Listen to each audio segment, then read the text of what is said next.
Hello, good morning. Good morning, Sampath. Hi, Sampath. Good morning. Happy to have this conversation with you, Rajeev and Neti, about Hyperbots and what you guys are building. So thanks for taking the time.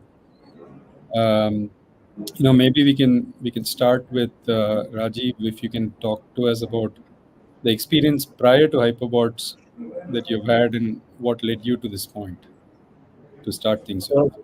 Sure. Sure. Thanks, Sampath, first of all, for this discussion. So prior to Hyperbots, I co-founded another company called Funtoot, which was an education AI space, uh, essentially providing adaptive learning, personalized learning for every student in Indian market through B2B model. I did that between 2010 until 2019, which was subsequently acquired by Reliance Jio. And prior to that, I was in Wipro for 15 years. And my last responsibility in Wipro was handling $100 million P&L for Wipro on outsourced software product development, which in some sense I built from scratch between 2005 and 2010. So in my last 15 years at Wipro, I did several roles, including sales, business development, and finally P&L. And prior to Wipro, I was at Indian Space Research Organization, and so I started my career as a spacecraft engineer, way back 30 years. So that's briefly about my background. About what is the motivation behind starting Hyperbots? There are multiple reasons. The first one is when I was co-founder CEO of Ontour. For a small company, I used to struggle managing finance operations for that startup. We had few hundred content creators whose invoices and billing needed to be managed as account payable, and we had to put few people to be able to manage that. And similarly, we had few hundred schools, and managing account receivable for them was big challenge, right?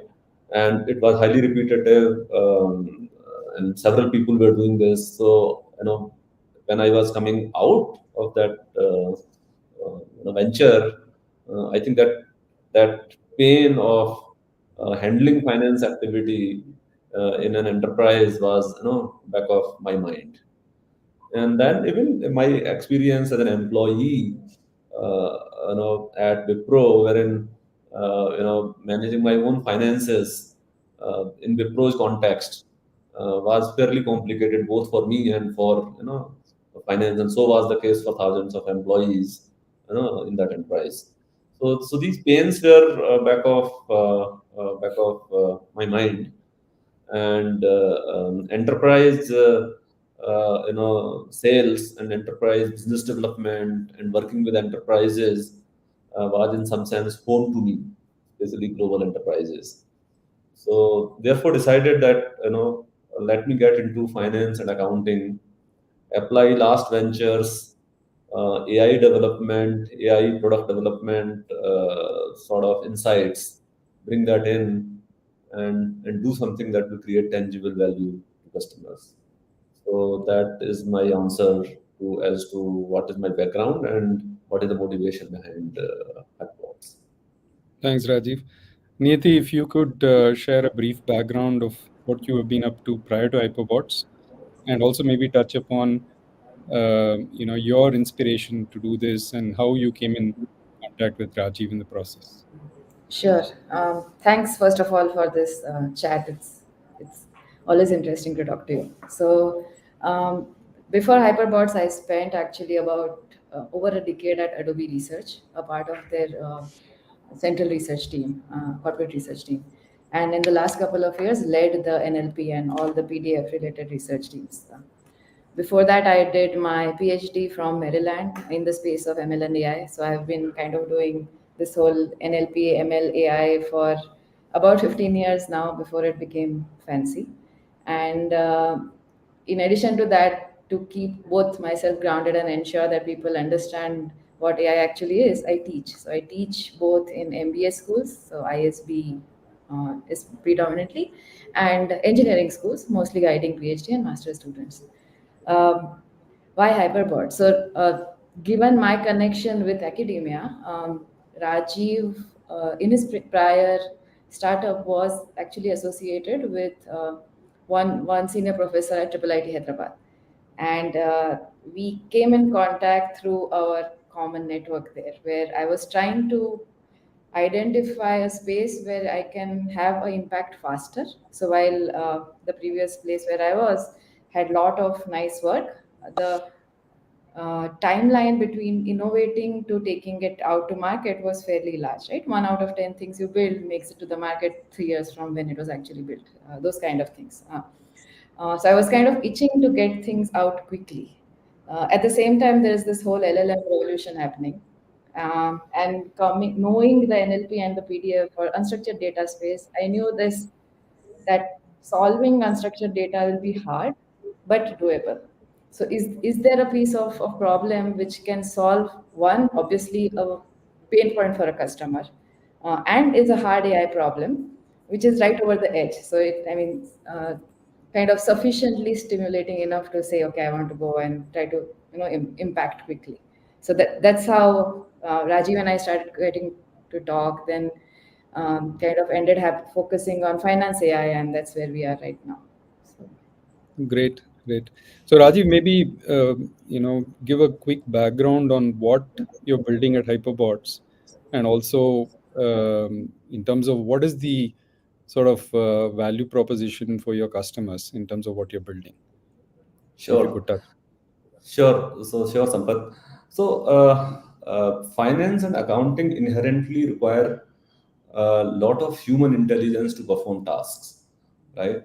And finance and accounting, either in large enterprises or mid-sized enterprises, by and large, digitized to the extent that everyone uses ERP, right? So we are in an era over last 15-20 years, even the smallest firm has some form of enterprise resource planning software which is used by humans to perform tasks, right? Now, when I say that it requires inherently large human, most of the tasks requires human intelligence, to execute. I will give some examples. So, for example, if you are in procure to pay function and you are taking decision about when to pay to which vendor, right? That requires you to have a knowledge of relationship with vendors, criticality of vendor delivery to you, your cost of capital, the discounts, the penalties, and whatnot. So these multi-factor information is there in human brain, and that helps you decide as to when to make payment. But when you decide that, you can decide that maybe for two, three, five, 10 large vendors. If you're 1,000 vendors, it is impossible for you to go through each one of this situation and take decisions, right? So this is one example of human intelligence needed to be able to take decision. Another example, and this is repetitive. You make vendor payment every week, and you have to take decision every week. So it is repetitive, but requires human intelligence. Similar example is, let's take the case of month end book closing. So every organization does book closing at the end of month, like accruals, both on expense side as well as on revenue side. While it may sound like mundane and every month it needs to be done, but it does require significant amount of accounting knowledge, the context, contextual information, and a lot of data which is your company specific for you to be able to do the book closing. Similarly, let's take the case of invoice processing. May sound very mundane that invoice document comes and it has to be processed and payment needs to be made, but there is a document, and that document varies from vendor to vendor. So it requires human intelligence to be able to understand the document, to be able to understand what actually you wanted to buy or what you purchased, and then to take decision what to pay and accordingly keep the books up to date, right? So these are examples of human intelligence needed to perform accounting and finance tasks, right, in F&A function. Another example is when you do like reporting, right, and planning. So a lot of this is require a lot, either accounting people or technical people to create these analytics, for CFOs or for leadership, right? Leadership is not in position to have real-time actionable insights based on data for them to take decisions, right? So they always rely on these people, and that report comes offline and very often dated and outdated, right? So why I'm elaborating this little more is that finance and accounting is a classical function wherein uh, traditional software automation cannot create value beyond a point, right? And therefore, a data-driven, modern AI-native solution has to be built to transform that function, right? So coming back to your question, that what is that we are doing in Hyperbots? We are solving every single use case within finance and accounting and embedding AI to automate it, right? From procure to pay to order to cash, and expense management, including FP&A in long run. And we have started with procure to pay, which product is ready in use with few customers, and so on and so forth, right?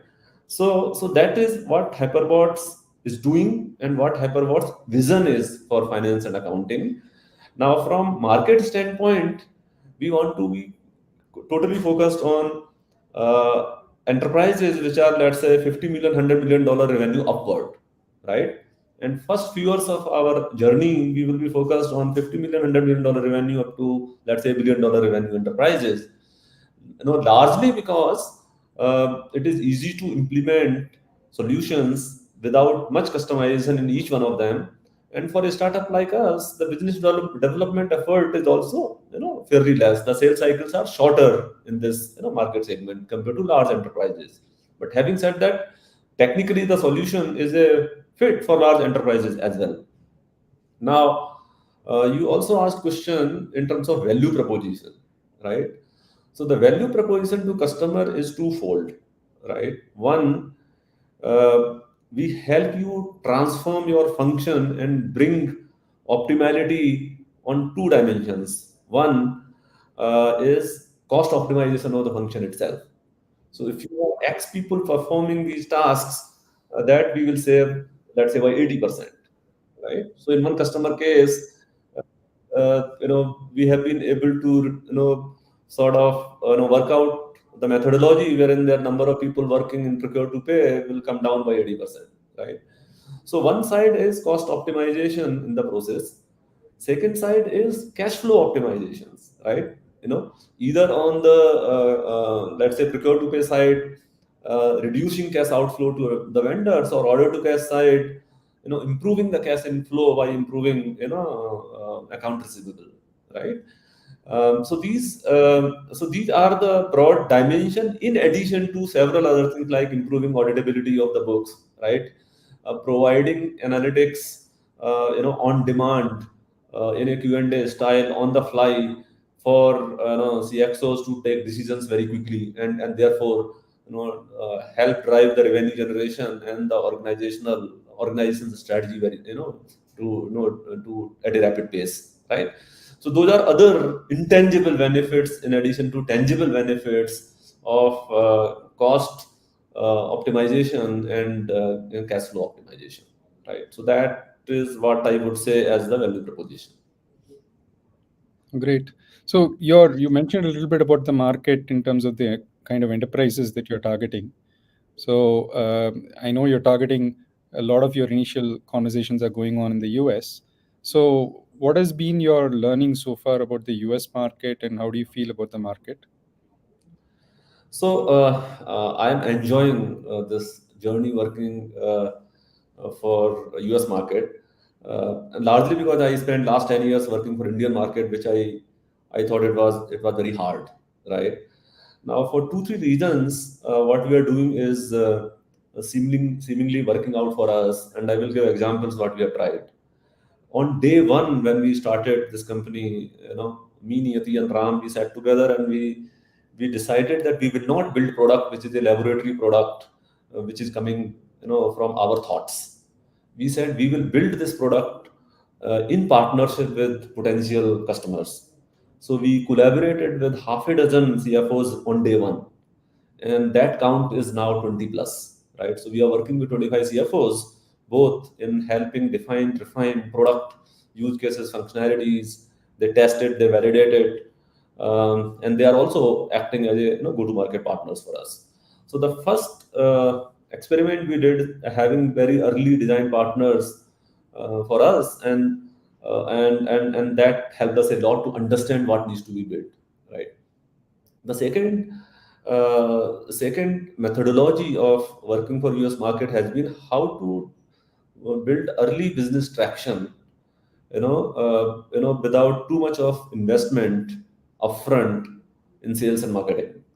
So towards that, we have done two things. One is establishing partnership with CFOs who are either fractional CFOs or retired CFOs who are working as our affiliate partners and giving us opportunities. And few customers we have signed through that model.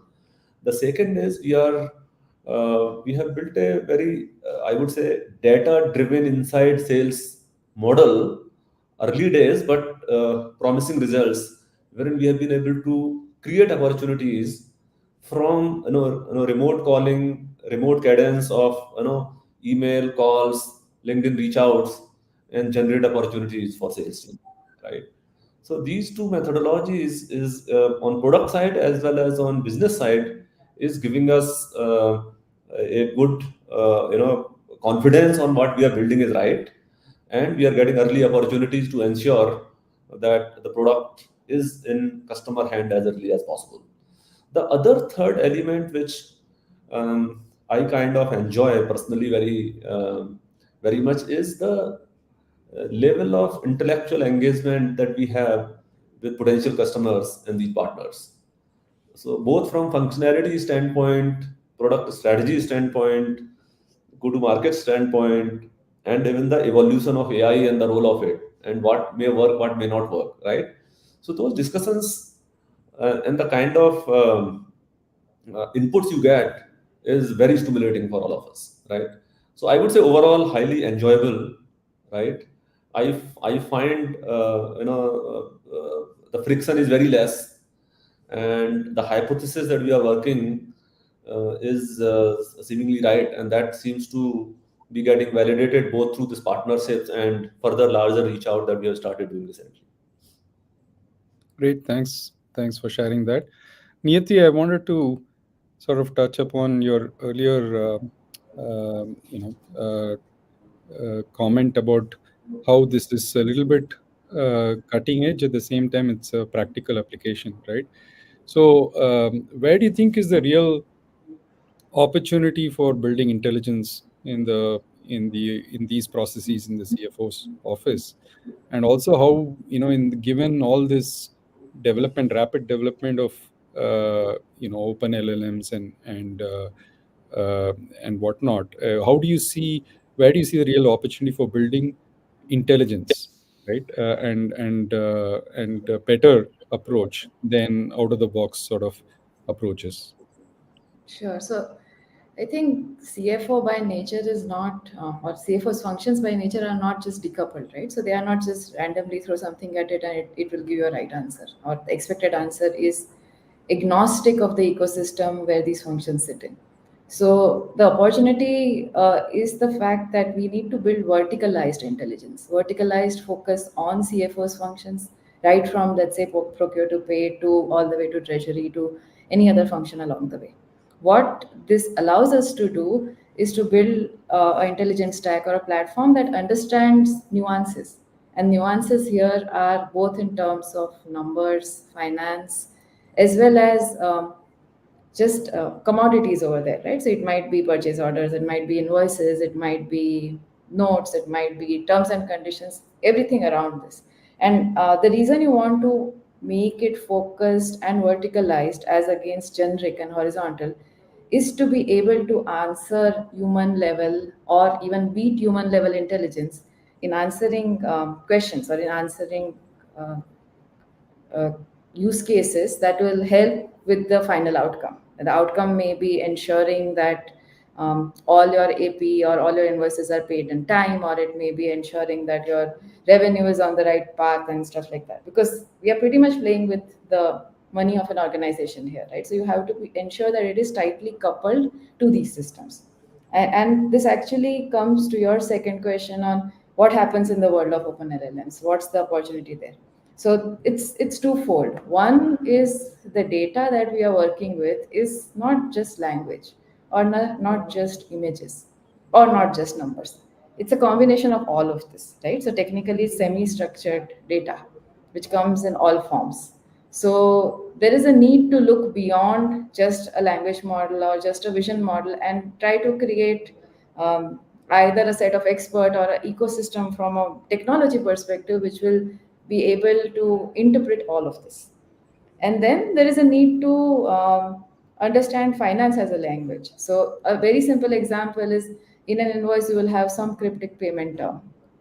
You need your models to understand that that payment term will help the AP clerk or will help the CFO identify potential penalties, will help you identify potential discounts, and actually give the due date. So while it seems natural to an expert who understands that invoice, it's fairly tedious to be able to go in deep and build this ecosystem from a technology perspective. So short answer here is these are very hard problems. So let's say if I just take a problem of saying some finance document comes in and I want to completely post it into someone's ERP, this just concept of straight through processing is hard because it involves lots and lots of decisions along the way. So for that, my models or what the set of technologies that we build need to understand that holds not only the data, not only the amounts in there, not only the vendors who are sending or receiving that information, but also how your downstream or your master of records or your ERP interprets it, and finally how the payment is done.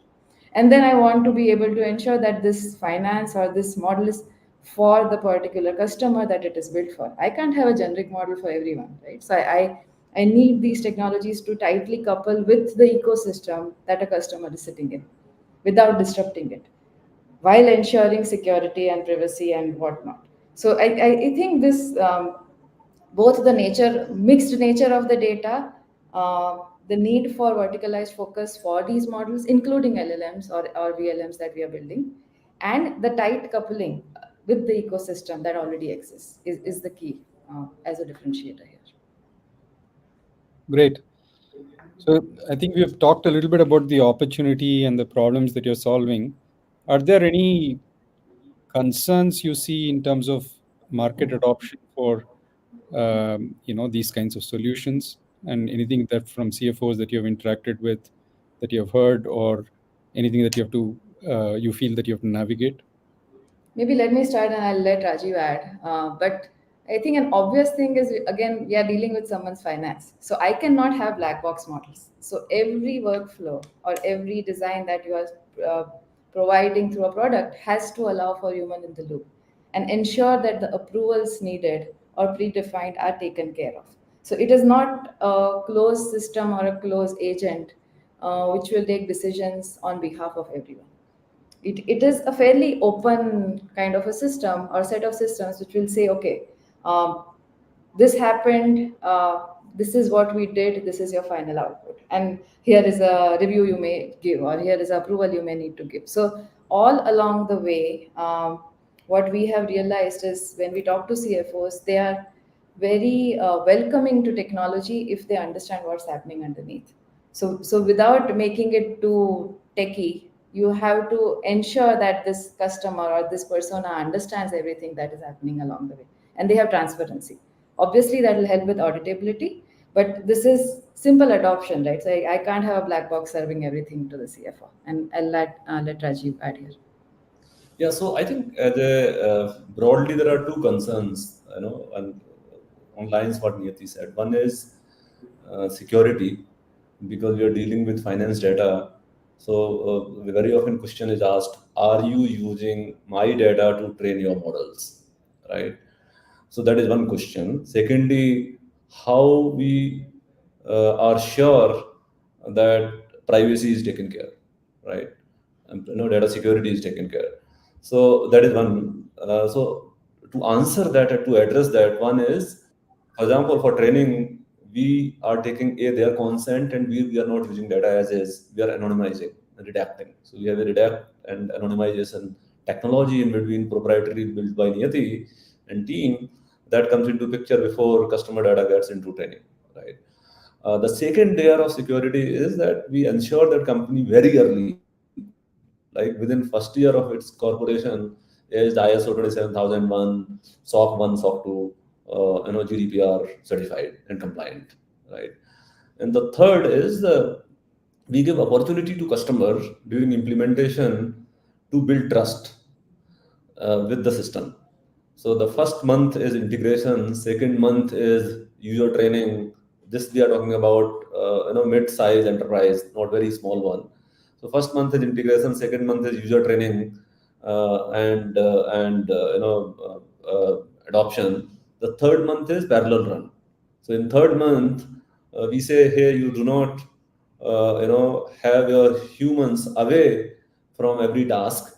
Let them review every task that AI is doing, and let them see for themselves, and build trust, right? So this three-step process of building trust in either 2 month cycle or 3 month cycle is another way of addressing their concern on security, right? So this is the first concern is on security, which we are addressing this way. The second concern is on accuracy, right? Well, AI, all customers know, is works on data, right? And therefore, there it may or may not be very heavily accurate. And one of the challenge in industry has been that industry has not been able to solve the accuracy problem, especially for finance and accounting, right? And you cannot achieve, for example, straight through processing until you have very high, level of accuracy. So the core intellectual property that Niyati team has built is one accuracy. The way you build mixture of experts, the models, and so on and so forth. And the addressing customer concern on that is by demonstrating it. And as I said, during the third month of building trust, they see it for themselves as to what is the level of accuracy. So to summarize, security and accuracy are the two biggest concerns, and we have figured out a way to start addressing it. Great. So, Rajiv, how has your second innings at entrepreneurship been so far? Yeah, Sampath, so very enjoyable. So I would put this into three buckets, right? The first bucket is market. Um, so my first inning was for India as a market, and I am very passionate about India, to serve for India. But however, from entrepreneurial and business standpoint, for a software and technology enterprise sales, it is highly enjoyable, intellectually stimulating, and in some sense easy, to sell into US market. The second is product, right? I've been sort of, in some sense, lucky and fortunate to have people, co-founders like Niyati and Ram, and the rest of the team that has come in, which is doing fabulous job to build, really, the best-in-class product, of its own category, right? And the third, I would say, is investors, right? So again, I would say, you know, second time lucky to have investors like you, Kalari, and Athera again, wherein rather than you kind of feel that these are investors, you feel like they are friends, philosophers, and you can kind of go to them at any point in time. So it is more of a friendship, relationship with investors, and it was the case in the first venture also, but the second one is even more enjoyable, right? And working with Kalari has been awesome so far. Over last 6 7 months, it has been so nice. So thank you so much to you, Sampath, and entire Kalari team for the trust. Thank you.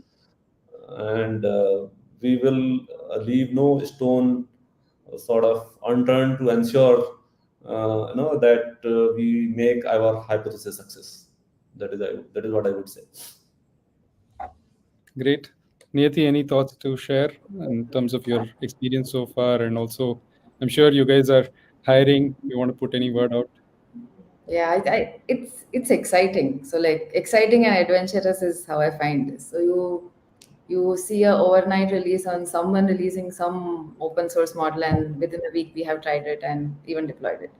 I haven't seen that pace either in the research community, neither in the research community nor in any production kind of environment. So that I'm loving it. I hiring is challenging, and we are actually trying to find folks who can help build this faster, make it more robust. So anyone out there, like, welcome to reach out. We are actually now building a finance AI community. So across everyone, right? So be it industry, students, academia, and that is something both Rajiv and I are extremely passionate about. You want to be out there saying finance AI and research around it is something Hyperbots is building, and uh, maybe nurturing a community to put that together. So that is something I'm extremely, like, kind of keeps me going every day. I mean, yeah, we have a product we are building with nice accuracy numbers, we are getting there, all of that, but um, new research which is showing impact. So it's just enjoying it. Great. Thank you both. Thanks for taking the time and sharing your thoughts. Good to chat with you. Thanks. Thank you so much, Thanks, Sampath. Sampath. Very enjoyable. Thank you so much. Thank you.